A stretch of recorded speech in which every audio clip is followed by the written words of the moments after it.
Hello, everyone. I'm going to give everybody a second to come on. It's Valentine's Day. Hello, everyone. Hello, everyone. Can you guys hear me? I don't do these streams very often, so hi, Libby. Hello, beautiful. So I'm coming on today live for Valentine's Day because I wanted to send my love to everybody, number one, but I wanted to do something different because it is Valentine's. So what we're going to do is I prepared everything that I wanted to talk about all together. And then I'm just going to go over everything. However, I won't be able to see all the screens at one time because I have quite a few screens, but I wanted to come on and do something just a little different because we don't get to do this very often. And the hubby's like, you should just go live today. And so I decided I'm going to come on and do that. Hi, Jenny. Hi, Brian. Hi, everybody.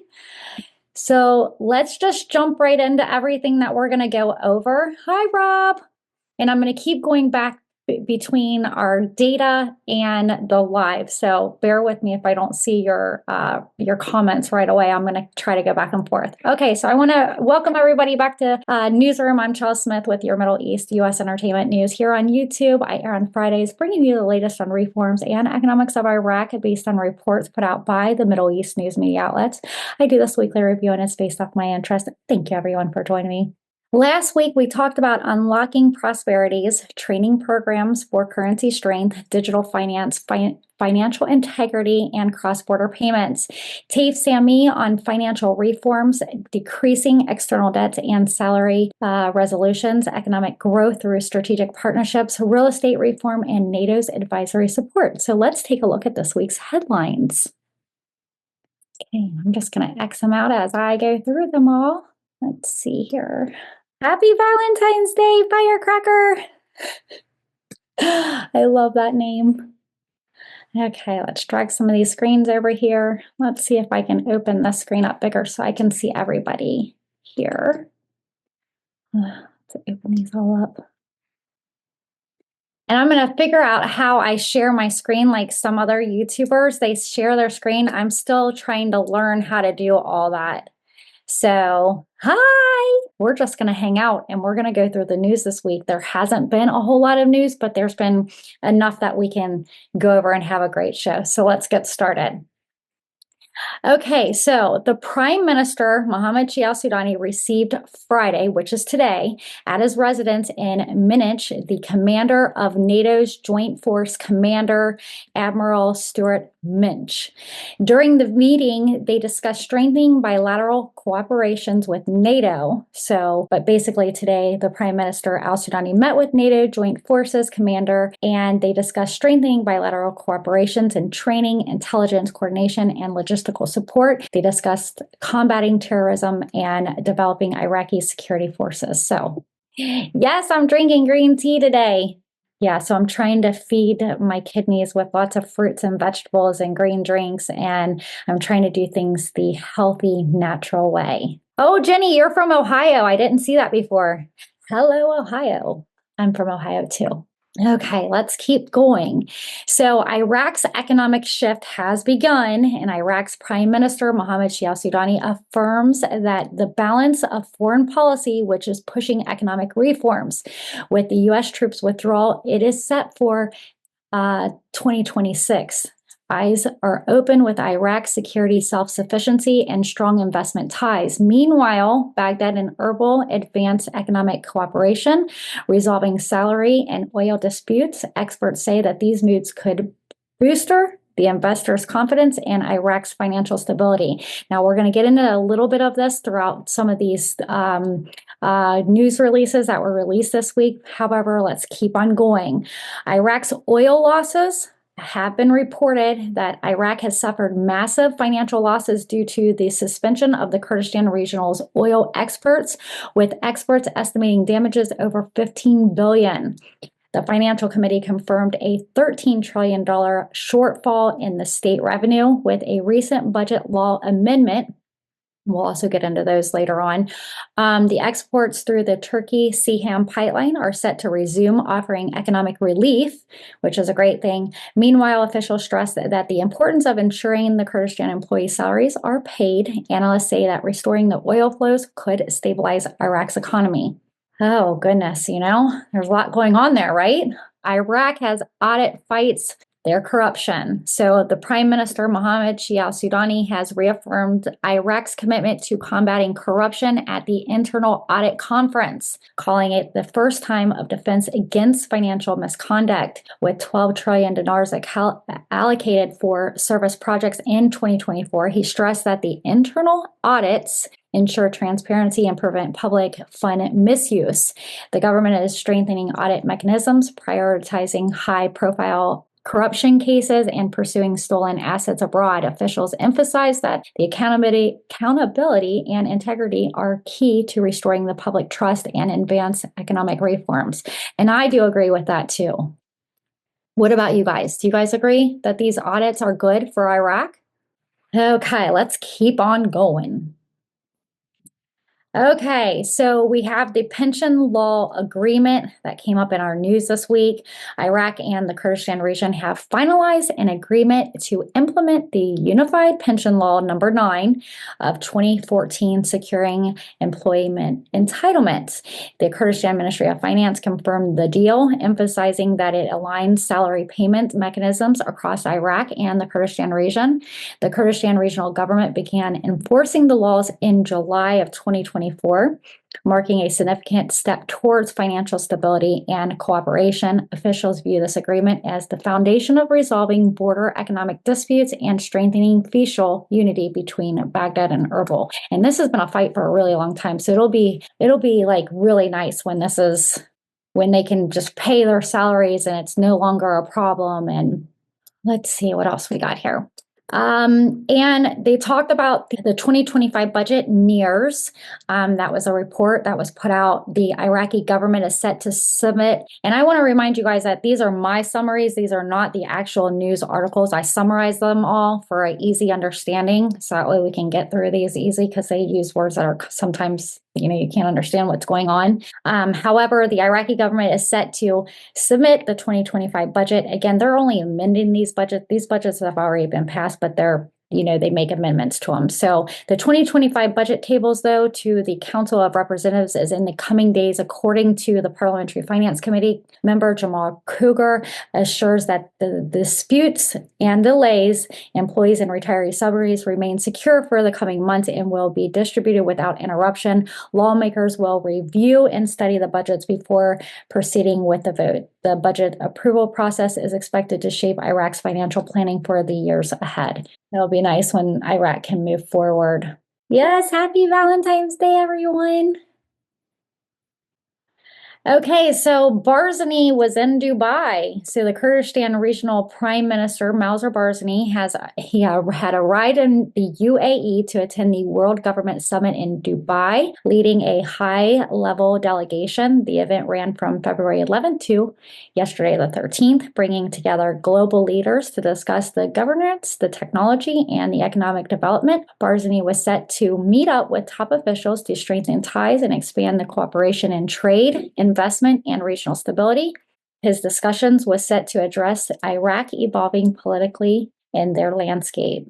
All things in Iraq are starting to really move forward, and they're starting to get a hold of the corruption and releasing the corruption and talking about it. And we need to see them end all that so that way Iraq can step forward.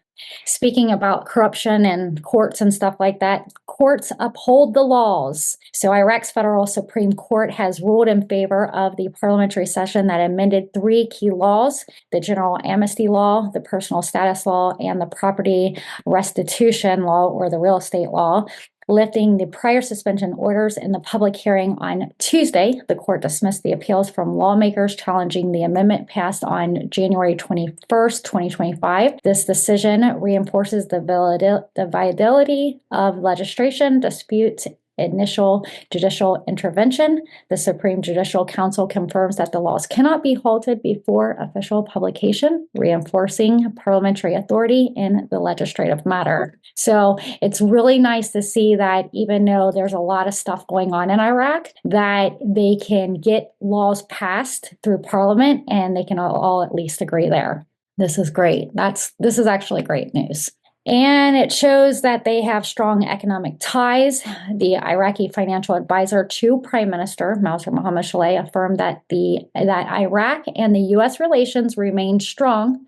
Despite all the different articles that's been coming out, they've remained strong with deep economic trade and investment cooperation. And according to the Euphrates News, Saleh dismissed concerns about the tensions, attributing them to speculation tied to the shift in the U.S. administration policy. He emphasized that Iraq remains committed to the stable partnership, ensuring economic growth and diplomatic collaboration between the two nations. This is actually great news because we've read a lot of stuff as Trump was coming into office and he was setting some boundaries with Iraq and things like that. So it's nice to see that we're getting some good political reports in regards to that. The discovery of the East Baghdad oil field is a significant milestone for Iraq's energy sector. Let's talk about it. With the reserves now reaching 15 billion barrels, it's strengthening Iraq's position among the world's top oil producers. The involvement of the Al Wasab oil company and Chinese firm, the EBS, as explorations of the development, showcasing growing international partnerships in Iraq's oil industries. The expansion will not boost national revenue, but will enhance the fuel supply for the power plants in the central and southern Iraq, supporting energy stability. Moreover, this reinforces Iraq's role in OPEC and the second largest oil producer. That's pretty great for Iraq also. I know, right? I'm hoping for the dinar as well. I'm hanging on to my dinar and I'm hoping for Iraq to get it together and spend some time. And I think they're really pushing through with innovation, and we'll get to that at the very end of the show, but they are pushing forward. And here on this platform, if you're here with us each week, we talk about how Iraq made those steps. We're writing the history for them, basically. We're talking about their story and how they did it. So when it finally happens, we reported on it, and you guys were all here with me as we did it. Iraq demands information. The Iraqi Ministry of Finance has officially requested from the Kurdistan Regional Government to provide employees and retiree data, following guidelines from the Federal Supreme Court. The ministry also called for the transfer of non-oil revenues to ensure salary payments. This comes after an agreement of Law Number 9 of 2014. This was kind of a big deal this week regarding the employment entitlements. Disputes over salary distributions have caused delay and protest in the Kurdistan region. So yeah, they had been protesting this week in regards to this. And I would too, if I wasn't getting paid, wouldn't you guys? If you guys wasn't getting paid, put a 777 in the comments that you guys would be out there protesting too if you didn't get paid. Iraq's GDP has surpassed 260 billion, with local and foreign investments reaching nearly 60 billion, according to the Prime Minister's advisory, Mohammed Al-Darajri. I probably chopped that up. External debt has dropped significantly, now at a 9.8 billion, enabling a new era of external financing. Al-Darajri stressed the importance of profitable funding initiatives and diversifying investments, particularly outside the housing and real estate sector. Are you guys getting advertisements in the middle? Oh gosh. YouTube puts those in there. Okay, so the Iraq approves the budget increases. This is pretty big too. The Iraqi Council of Ministries has approved a capital increase for Al Rashid Bank to 50 billion dinars. Additionally, the council decided to raise the reserves amount for several key projects, including residential complexes in a couple of the cities, including Nineveh and as well as upgrading to the Al Handamia sewage project. This moves are part of the ongoing effort to support the infrastructure development across the country. Sorry, guys, some of their names that are over there in Iraqi are kind of hard, so I just kind of go with the flow here. Okay, and here's more on the salaries. They have been doing this for a while. I know that the federal government had stopped the ruling on the lawsuits filed by the Iraqi president against the prime minister. So just so you guys know, yes, the president actually put a lawsuit on the prime minister, al-Sudani, and the Ministry of Finance regarding the delayed salaries in the Kurdistan region. The case will be reviewed further with the final results for February 18th. So that's in a few days. The president seeks the resolution of the ongoing salary disputes, emphasizing the need for a constitutional clarity. So it's getting pretty serious. If the president puts a lawsuit on the prime minister, yeah, I guess he probably had to if the people wasn't getting paid. So the Iraqi president and the UAE, the Iraqi president Abdullah Shafjami Rashid, arrived at the United Arab Emirates on Wednesday, and for the official visit, he was set to participate in the ongoing World Government Summit, which we knew about that. There was no further details disclosed by the president's media office, so we didn't have a whole lot on that. We only have a few more left, guys. The Iraq's dollar dilemma. What's going on there? So the United States dollar remains deeply integrated into Iraq's economy, functioning amongst the parallel currency, especially in the oil exports and daily transactions. However, older dollar bills, particularly those before 2003, are facing growing rejection from traders and the official offices due to counterfeiting concerns and the new introduction of newer, more secure notes. While the Central Bank of Iraq continues to accept all the US dollar bills, many businesses are reluctant to handle the older designs, offering lower exchange rates and refusing them altogether. The issue reflects a shift in Iraq's financial landscape fueled by security risk and evolving market preferences. Oh, goodness. So did you get what that was about? They're not accepting the United States dollar, the older notes. It's not one thing and another, isn't it?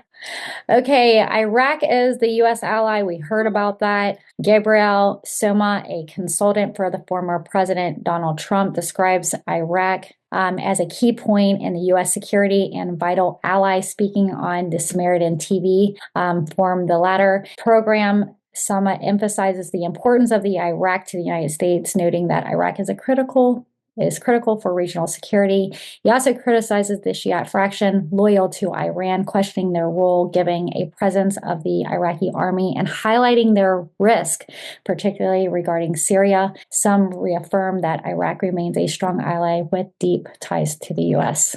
You know, they don't just got the United States over there. They got the international coalition. That's many countries. It's not just the United States. So Iraq should feel pretty secure. Okay, and Iraq achieves maritime milestone. This is pretty big for Iraq, this next one. Iraq has reached a significant milestone in maritime regulations with the International Maritime Organization, the IMO, officially recognizing an Iraqi auditor for the first time, Captain Zain Adel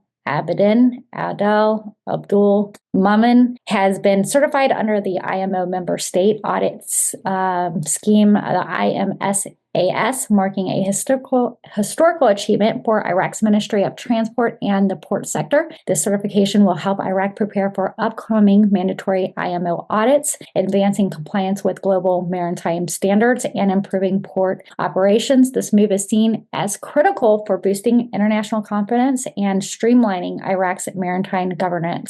Let's see, and we got one more here. The UNDP applauds Iraq's reforms. The United Nations Development Program has commended that the Iraqi government economic reforms, anticipating positive outcomes for the third reform package by 2026 and 2027. The UNDP's resident representative in Baghdad highlighted key achievements, including the adoption of 3-year budget framework and improved its digital payment regulations and anti-money laundering efforts. The upcoming reforms aim to strengthen Iraqi's banking sector, enhance financial access for youth and small businesses, and ensure greater transparency in the public service. Latsma was his name. He also recommended establishing a more digital financial system and better consumer protection laws. That is going to be with your innovation. That's where innovation is going to come from, the inner digital finance that's coming about.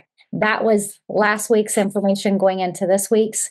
A lot on the salaries and getting those distributed to their citizens and the people that worked, their retirees and their government workers. Most of the workers in Iraq are government workers. They still need to build up Iraq. So we're seeing a lot of things there. And I'm going to start doing a live like maybe once a month, because it seems like everybody really likes when I go live. Libby, I hope you have a wonderful Valentine's.